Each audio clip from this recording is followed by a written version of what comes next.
So I think May's a bummer. Why is that? I mean, you saw how she treated the pastor, just calling her out and saying that she's a hypocrite. That was kind of mean. Well, I guess you have to, like, think of it from the pastor's point of view. I mean, it can't be that easy to admit as a pastor that you don't exactly have a ton of faith in God. Well, yeah, but that doesn't mean that May can just be like, well, F you then, you know? It's kind of nasty. I mean, when you think about it, the pastor was being more of a therapist than an actually priest at that point, because May doesn't care about religion. What does she care? Well, the thing about churches, there's supposed to be like a type of sanctuary, right? Mm-hmm. Like, that's the place where you have to go if you're unsure or confused about something in your life. There's something, like, one of the big draws and anchors about religion is that it's stable. It's something that you're supposed to go to when you're confused or lost. That's why the pastor is the shepherd and you are the flock. So if May can't even go there and ask God or God's right-hand man, which is the pastor, and for guidance or for some kind of stability, then where can she go? Well, my rebuttal to that is, when has May ever decided that she wants stability from the church? I mean, she's constantly been saying that she doesn't care about God, or she doesn't go, and she used to go but she hated it as a kid. I mean, do you think that she's trying to turn to anything that has stability in this life right now? Well, otherwise she probably wouldn't have left college. Well, maybe college, yeah, you're right. I mean, college is an unstable period, but my point being is that May's coming back home was for something that was already stable, which is home. Now, whether we take that to mean literally her home, her house, and her family, or rather the city and her friends, that's up for discussion. But I don't think May ever included the church as part of that. Maybe it's a sort of, on a sort of, what do I want to say here? It's a sort of, not perspective, it's a sort of principles thing, you know? Mm-hmm. Like, the one place that's not supposed to be questionable is the church, even if you're not religious, you know? Can you imagine if every church is like, yeah, we don't know, fuck it. Find your own damn faith. Not the ones that want to make money. Well, I mean, the churches that do that are basically they're non-recognized entities by the government, I suppose. They're like, oh yeah, you're Wiccans or whatever. But, I just think maybe May is, after that whole dream experience with Cat God, she's just like, well, shit. Where can I find some of that, you know? If you had a dream about God, you'd probably, like, you're an atheist, a self-admitted atheist. Yep. If you had a dream where you sincerely believed that you spoke with God, you'd probably want to look for answers too. I mean, that's not exactly a small deal. No, it's not. I mean, you have a point. But my point just is, I guess, maybe you're right. Maybe May's whole perspective of being like, hey, you know that you have the answers, but at the same time, you can't just pin it on the pastor and say, sometimes I have doubts too. I mean, the pastor was being really, really forward-coming with that, It can't be easy to admit to a complete stranger, or rather May, I guess at this point is more of an acquaintance. You can't admit to somebody who's looking for answers, yo, I don't have all the answers myself. That takes a big balls, Especially if the topic is something that the pastor is supposed to be a master on, which is religion. I mean, May came up to the pastor and said, I think I saw God, and the pastor said, well, I don't know. Well, not that she didn't say I don't know, she said it probably wasn't God. May is just the one being like, do you believe in God? And that's what's kicked off the whole thing, So we met this new drifter here, Angel. I think that's a girl, or a guy rather. Just because of the beard.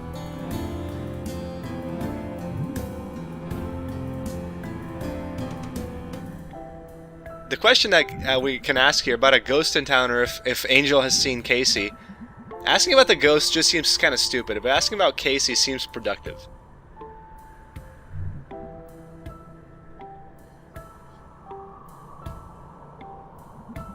Do you know what he or she looked like? Casey is a fairly androgynous name.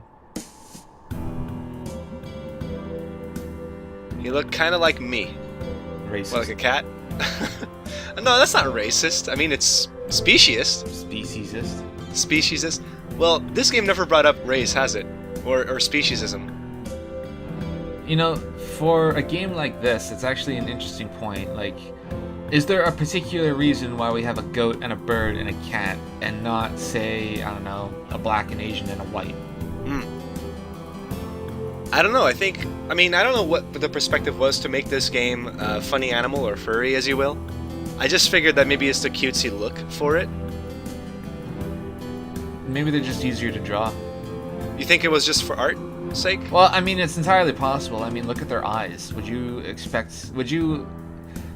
be okay with looking at those eyes on a human? No, you look like a sort of alien. Right, so this would be an uncanny valley thing, or a way to avoid that is to call them animals rather than people. Even though it accomplishes nothing. Well, maybe they're supposed to be animals because rather than representing a race, they represent some sort of personality. I mean, cats are supposed to be very independent and kind of on their own thing. May's a bit like that. We're applying stereotypes to these people based on their species? Pretty much, yeah. Well, then what's Angel? Angel's a goat.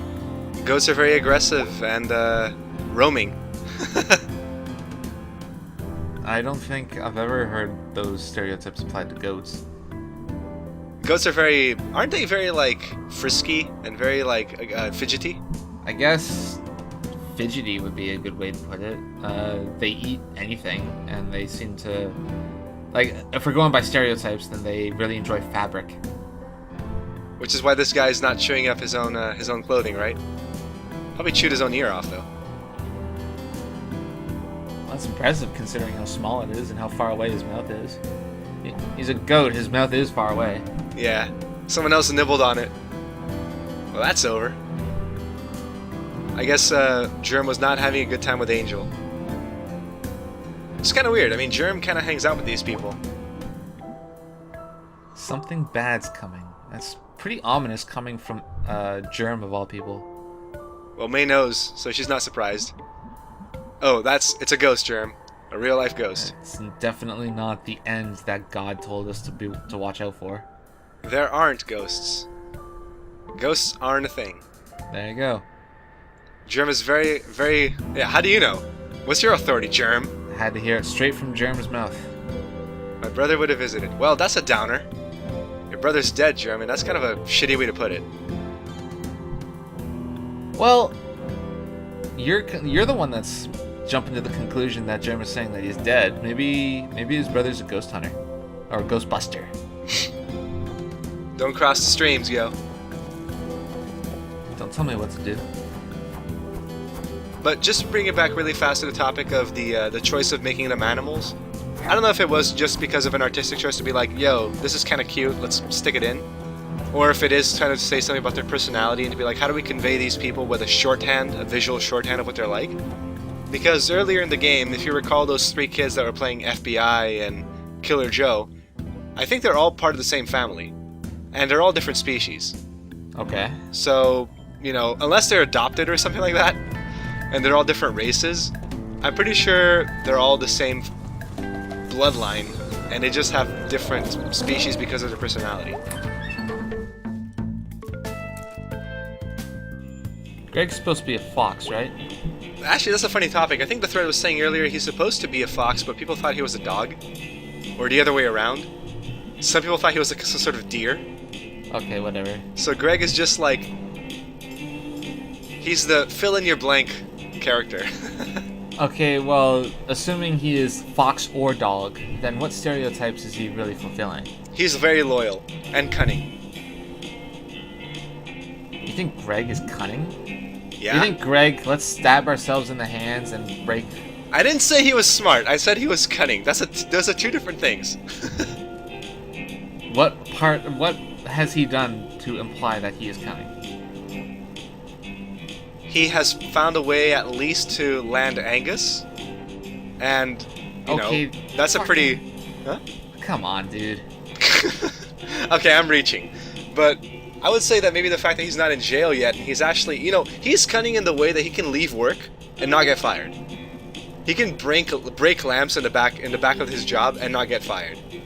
Okay, well, the breaking lamps I can't really mount a defense for, but as for leaving work, didn't he say that doesn't his family own the place? No, I don't No? think they do. I don't know how I got that idea then. Point being, I mean, like earlier on, even B was saying, Greg, I don't know how Greg stays employed, because, and then he's like, the world runs around Greg's rules. You gotta give him credit for that. So what's up, boyo? It's because of this really great snookle that he's selling. Yeah, and a megazillion power prime. What the hell do you think a snookle is?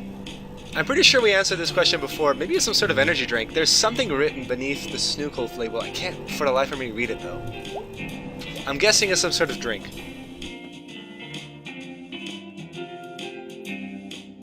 Well, I mean, like, obviously. Mm-hmm.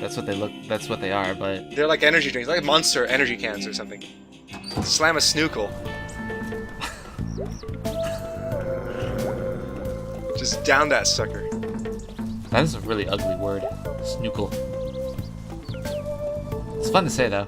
Yes, snookle. Snookle. They should have called it something like Panola or Jab Jab. Well, I don't think the designers of Night in the Woods were too concerned over the marketability of their completely fictional drink. True enough. Well, we just checked in with Greg because we're not hanging out with him tonight. B won the vote, but we're gonna see that later. We're gonna see her later on, rather, because we've got at least 2 more stops to make. We've got to check up on Lori, and we've got to check up on those 2 musician types. We just passed a pawn shop, and that reminds me. Earlier today, I was talking with my friend about pawn shops and those movies where, like those great heist movies where they rob a bank and they steal a bunch of gold bullion or whatever. Mm-hmm. Did you know that it's illegal to possess gold bullion? I think it was. I think it was something about gold itself is supposed to be, like, you're supposed to turn it in for a market or something like that. But why exactly is it illegal? I never knew. Well, it's not, because gold bullion can't be accepted anywhere, first of all. Like, you can't take it to a bank or to a pawn shop and say, how much can I get for this? And it's not jewelry, so you can't take it to, like, a jeweler or anything like that. Gold bullion, if it's in a bar of bullion, like how you imagine it, then it means that it's probably minted at a government facility and it's supposed to stay there, like at Fort Knox. So some sort of like backer for currency? Like we put our trust in our gold bars kind of thing? Right. And if you have a gold bar like that in your possession, then that means you're not supposed to have it. Like, it's not where it's supposed to be, and if you show it to someone in order to sell it to them, then you're probably going to get the cops called on you. Wow. I did not know that. I wonder then why those heist movies bother with stealing gold bullion unless they're going to the black market and be like, yeah, we don't give a shit. We've got connections. I'm thinking, like, the suggestions that were offered to me were either that they were laundered, like you say, at a black market, or they knew someone that could melt them down. And make some sort of jewelry out of it. Yeah, make it into rings or something and sell those. Sup, Lori? Lori's pretty cool. Lori's a cool character. She's a cool cat. I was gonna say she's a cool cat, but she's not a cat, so. She's a mouse. Cats eat mice. She's a mighty mouse? Okay, you don't have to try too hard here. I have to alliterate, man. She's cool. Just say she's cool. She's sweet. Alliteration is one of the uncoolest things you could do, so just say she's cool. It's uncool to alliterate, kids. You heard it here first. Let's go to the tracks. I think this is Lori's thing. Like, all of our hangouts with Lori are gonna be walking the tracks. It's a pretty serene place to be, I suppose. Do some train spotting. Oh, Lori, that's a terrible idea to smoke. When she's younger, and isn't she like 16 right now? Yeah, 15, 16. Jesus. Have you ever smoked? No. Neither have I. I've never smoked any sort of substance, but a couple weeks, more than like a month ago, I was at a friend's party, and one of my friends, he was lighting up a bong. And he offered me some. I said no, but I did say that once it becomes legal here in Canada, which it's not a guaranteed thing, but let's be honest, it's probably going to be a thing before the end of 2017. I said if it ever becomes legal, then yeah, probably hit it up. And the guy that was lighting up his bong, he immediately started making plans for us. Like, he knew exactly... Nah, like, I can't say he knew where to get some, because it would be legal at the time. You'd get it from the shop, not from a dealer, but we would get some, and he knew exactly, like, what to do. He would walk me through it. He'd be there with me in the event that the trip goes bad, etc., etc. It's like he was already making up all these grand schemes and all these grand ideas on exactly how it's going to go. Well, that sounds like a good friend. A good guide. Sure. For a definition of a friend, right? Well, I would call him a good friend. It's just that he was a lot more excited about me doing pot than he was. Also, Lori, just going here. Hey, do you know we don't have serial killers? Why do you want serial killers, Lori? What the hell? Don't worry about it. Be the change you want to see, Lori. Yeah, you start it up. You ever think about murdering someone? That's just a straight up question. Well, it's that's kind of a heavy question, but it's also an honest one. Have you ever thought about murdering someone? Even just like not seriously, not like I'm gonna sitting in your room and plotting about it. Have you ever just like impulsively thought, I wonder what it'd be like to kill someone? Surprisingly enough, what Lori is saying here about going to the subway and not seeing railings, and just like this, having the urge to shove someone off it, I've had that feeling before. I'm gonna admit that I also had that feeling, but like, it's kind of a weird thing to talk about, and at this point, like, if I say anything more, I'd be like coming up with excuses, but that seems like, I don't know. Like, would you say that we're weird, that we need to talk to a psychiatrist about this, or is this like a normal human impulse that's, like, I guess fine as long as you don't act on it or something like that? To be violent? I imagine everyone has had bad thoughts. I mean, I consider killing people bad thoughts, of bad things, of course. Oh, of course. But we've never had anything to... I think it's just a natural thing, because it's something like, just, you stare at it, you see them for a bit, and something in the back of your brain just goes, do it. And then you're like, no! What the hell? No, but I imagine it's a natural thing. It's kind of, it's a sort of a lizard brain thing, It's just like, you see that guy, you don't like that guy. That guy is taking your potential mates and your potential food and your potential oxygen. And that is why he must die. He has to die. Last man standing. Survival of the fittest.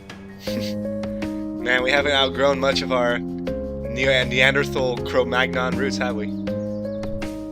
Do you think that humans are naturally predisposed to violence?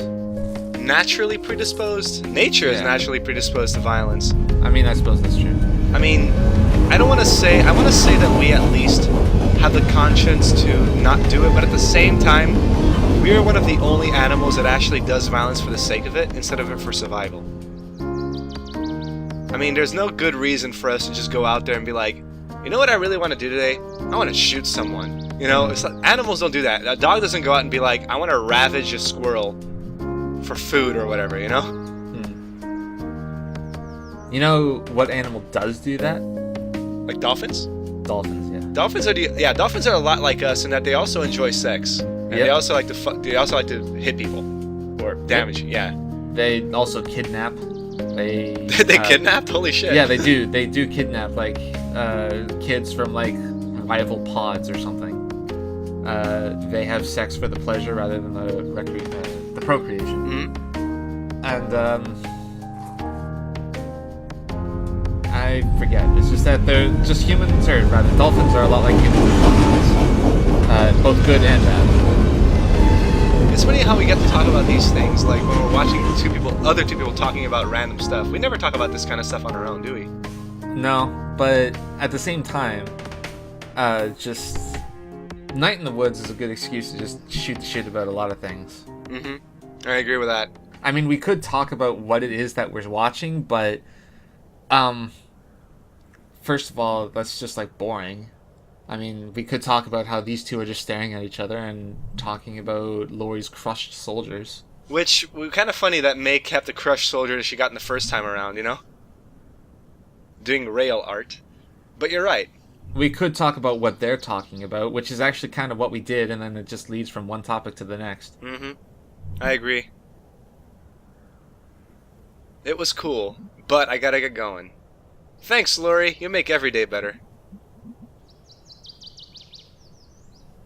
That makes Night in the Woods one of the more interesting games to, I guess, not participate in, but like view. Not when you're playing it, but when you're viewing it. Like, the pacing on this game, I don't want to say it's good or bad, but the pacing on this game is to the point where you have the lulls in between when you're going out with your friend Greg or B, and then you have that dream sequence where something really fucked up happens, like you meet God, and then like you wake up and you're back in Possum Springs, and then you find a severed arm, or you witness a kidnapping or something like that. And it's these lulls where we just talk about whatever the hell, but when something actually like exciting happens, which is like, I don't want to say that's a mark against Night in the Woods, because, you know, it's their game, they designed it this way, it's their art, their message, but like, it's nonetheless still a video game, and when something exciting isn't happening in a video game, then your mind just happens to wander to someplace else. Yeah, and I imagine the conversation's the same way. I mean, May's big issue is that in between the crushing despair, I don't know, not the crushing despair, I should say the, what's that word I'm looking for? Like, that it's kind of back there in the back of your mind, but it's not really poking much. It's not insistent, it's insidious. I think insidious, right? Insidious is like evil. Yeah, but I'm trying to think of the word. Oh, she stacked two guys on top of each other and just crushed them together. My god. I'm thinking of a word that has to do with it, kind of like it's creeping in the back of her mind, that sensation that she has, that she's jobless, she's got nothing to do with her life, and it's that sort of like creeping depression that is just poking at the back of your skull. Anxiety? I guess it's supposed to be anxiety, but I was looking for an adjective. Anyway, I'll find out later. That's the problem with being a teacher sometimes, you just blank on words. But point being, like, in between these lulls, as you say, between the action parts, I should say, I can't even call them action, but They're just more interesting. that parts, are more, I guess. yeah, more extreme. I want to say more extreme parts. More extreme would be a good way to put it, because I don't want to talk shit about Laurie. She's a cool character. Yeah. It's just that admittedly she's a little less exciting than talking about God, or talking to God rather. Yeah, but the point being is that these little moments of just everyday, casual conversations about whatever crosses your mind at that time, they're interesting in their own way, because it's a way to make May bridge her creeping feelings of inadequacy and going nowhere with the moments of short, intense bursts of terror and confusion. And it's a way, I guess, for her, it's kind of like, I guess, if you wanted to put it this way, like, games these days, like, if you notice a trend of villainy and plot, it seems to me that the people who are making indie games today are more focused on the effect of the world on the youth. And in this particular game, it's all about the idea that the future, the world has nothing for the next generation, including ours. Like, everything that was good for our parents and our grandparents, we're not getting. And we're facing climate change, we're facing global warming, we're facing a rise once again in right-wing terrorism and fascism and all that good stuff. And in between all of that, we're supposed to try to make our space in the world. And my point being, just like these games that are all about independent, to be like, well, what is the problem? What is the villain? The villain is just the world we live in. And there is no overarching evil mastermind. It's just the way things are. And that's the real trouble, you know? And what May is, I guess, is trying to navigate here, she's trying to navigate this space between a world that doesn't care and her own feelings of, I don't know, stability, love, wanting to be someone, and exploring these other people who also have their own little neuroses and problems. And I think that's what makes this game interesting, like you said, to watch and even to play. You know, when I'm playing this, I get a laugh, or I kind of go, oh shit, when I'm playing, right? But then watching it again later on, I get to reflect with you and bounce this stuff off of, to be like, yeah, what do you know, this is weird.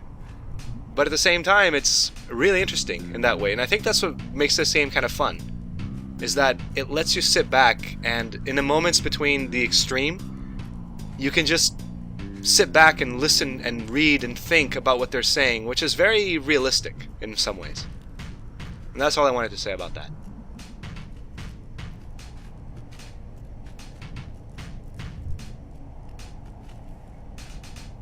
I have nothing to add. I'm still here. I don't have much to add to the conversation there. No, I figured. I mean, I was just kind of letting it play out. Give the listeners and the watchers something to think about there, you know? But to bring it back to the game a little bit, I like the fact that May's trying to play matchmaker with the two musicians. To be like, hey, I also met a guy who's sitting on a rooftop all on his own playing an instrument. You guys should get together. You're just looking at this guy, he's a huge hipster. What makes you say that? His hipster glasses and his hipster plaid shirt. Sleeveless. Yeah, the glasses are totally... The sleeveless hipster plaid shirt. I don't think it's sleeveless. I think it's a vest. I think it's a vest and he's got a brown shirt beneath it. Also the fucking beret. That's not, I think that's his hair. Alright, the toupee then. The toupee, yeah. He's like, yep, losing my hair, but I'm keeping this baby Actually, attached to my head. Actually, honest question. Do any of these animal people have hair? From what we have seen, only that guy. I think the other hair we've seen are like the little tufts on May's head over there that bounce up and down. That's definitely hair. If it's just the one guy, then it's not hair. So it's a toupee. Yeah. Or a hat. That's a very interesting. I never even thought about that art decision. I think you're right. I think he is wearing a toupee or a wig. He's like, I'm bald, but you know, I'm still cool with playing my sax, playing my jazz. Or alternatively, a hat. That looks like hair. Like a beret. It's not a beret, dude. It's not a beret. A beret has that little nib that sits at the top of your skull, at the back. So I'm just going back to try to talk to, I think, what was his name? This guy here was Salim or whatever. It's an Arabic name. He has nothing to say about the invitation. Not this day, anyway. I think next day when we come meet him, he'll be like, oh yeah, you know, I heard that you talked to that saxophone dude. I'll play with him, you know? Do you remember how many more constellations we have to look at? Good question. I think maybe they're done. I mean, I haven't gotten an achievement or anything of the sort to say, but maybe the next time we see Mr. Chazikov, we'll be like, hey, May, there are no more Dusk Stars. We found them all, you know? Or maybe, God forbid, something terrible happens to him, and then it's like, oh yeah, by the way, you know, we found everything we could have while he was still around, which is a depressing thought. Yeah, morbid way of bringing the conversation suddenly. Well, no less morbid than the sudden realization that maybe Bruce is going to kill himself. Yeah, we never really talked about that, did we? No, I think we took him at his word, but then, given some time to digest when we're talking about serial killers and the problems of the world, kind of makes you think, that guy has nothing to live for. Even his family doesn't want him. He wants to go back to them. Like, he comes to this city hoping to find some sort of measure of relief, and the town council just be like, fuck him. Yeah. Very heartless, honestly.